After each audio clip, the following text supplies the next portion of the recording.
Hi there, Becky here from 168 Fitness. So a new month and it's starting to feel a bit more like springtime. We've also got some hope that we're coming out of lockdown. So hopefully you're all now starting to think about summertime and how you want to perhaps get fitter for summer, or if you are going to try and go away on holiday, how you maybe want to feel a bit more in shape or lose some of the weight if you've put someone in lockdown.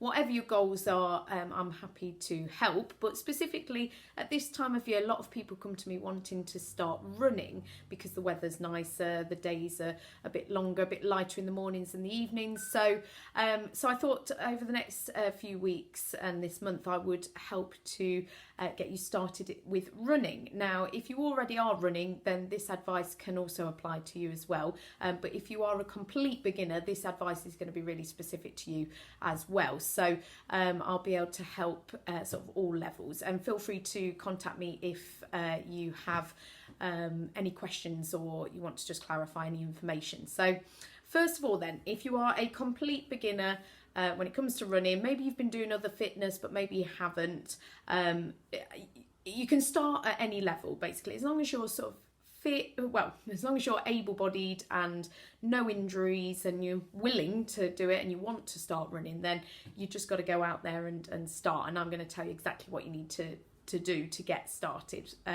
So first of all, you need to plan in the day that you're going to actually do what I'm going to get you to do today, what the advice I'm going to give you. So plan it into your diary, what time of day, no matter what the weather is doing, no matter what else comes up, what other arrangements, whatever work you've got on, no matter how you feel on that day, whatever, because you probably will put it off because it's the unknown, especially if you've never run before or you haven't run for a long time or you just think how hard it's going to be.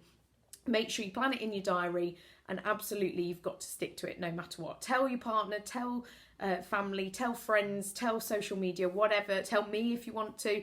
Plan it in your diary what day that is going to be and what time. I would suggest running perhaps in the morning, but that will depend on what your schedule is like, depend if you're a morning person or not. But the reason why I'd say morning is just to get it done, really. There's very little, if you're going to get up sort of half an hour earlier to do it in the morning, there's very little that can get in the way of that session. Whereas if you plan to do it in the evening and then something comes up, then you've got more that can happen that can get in the way. But plan it in, it can be any time. There's no perfect time to run, just do it at a time that you know that you'll be able to do it, and also that you'll be awake and you'll be ready and feel good to do it.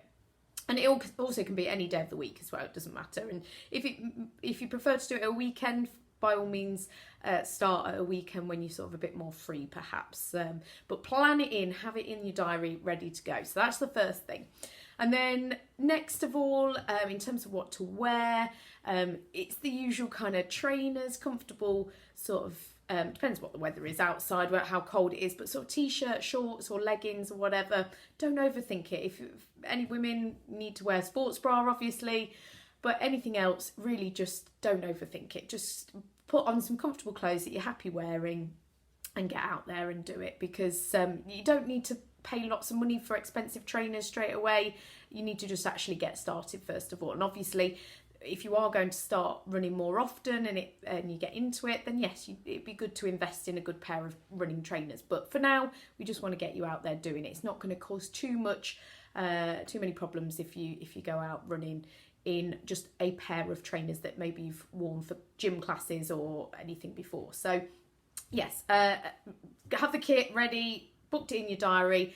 Let's imagine that you're on that day where you're going to do your session. The first thing I'm going to get you to do is just go step outside and just embrace the moment that you start running, because you only get really one time to start running, and then after that, only way is up. You're only going to get fitter and stronger and just enjoy it also, hopefully more so. So you might be dreading it right now on that day, but the main thing is that you just go and do it, and you can only get fitter from there. So you're at the front door. What I want you to do first of all, complete beginners, you're just going to walk for about sort of 3 to 5 minutes. You're going to walk, make sure you've got a route planned or somewhere that's safe to walk or run on the pavements perhaps, or you could go to a park and do laps or wherever's comfortable, but I'd stick to mostly sort of flat if you can.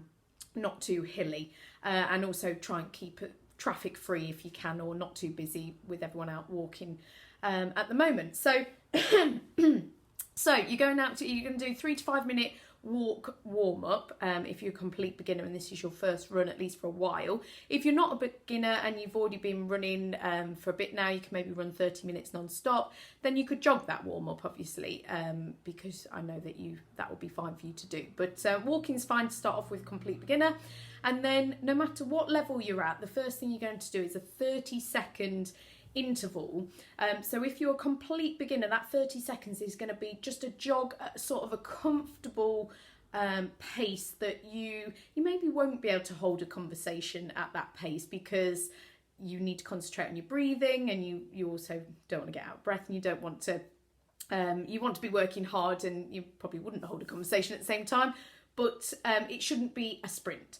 Whereas if you are trying to improve on your running, if you've already been running sort of 5k, 30 minutes, whatever, 30 seconds, but I want you to do that as fast as you possibly can go.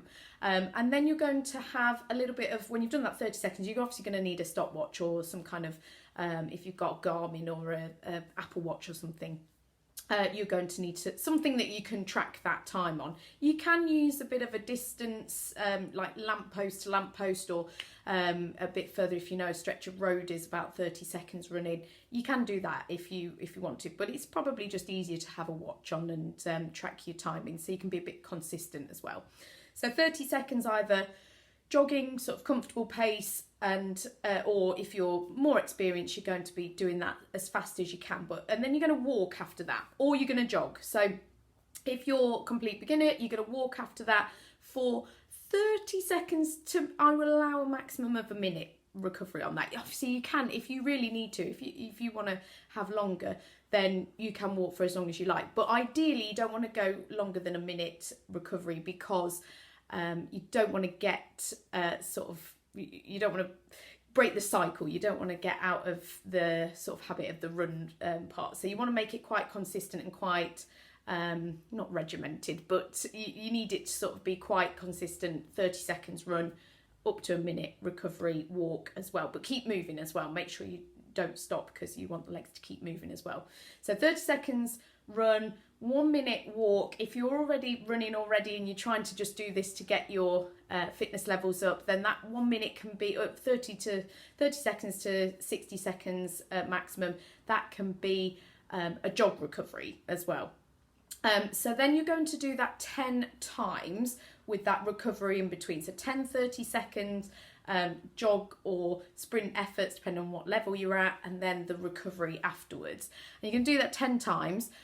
And then after that, you can, if you're a complete beginner, you're probably going to just want to walk at the end of that session. So that would probably be, it's maths I haven't quite done yet, but you're probably going to be looking at maybe 20 to 30 minutes for that session. But that's your first session done, first run session tick. And as I said, the only way is up from there. You're going to only get fitter and stronger, and hopefully enjoy it more from there. So you can just feel good for the fact you've done it.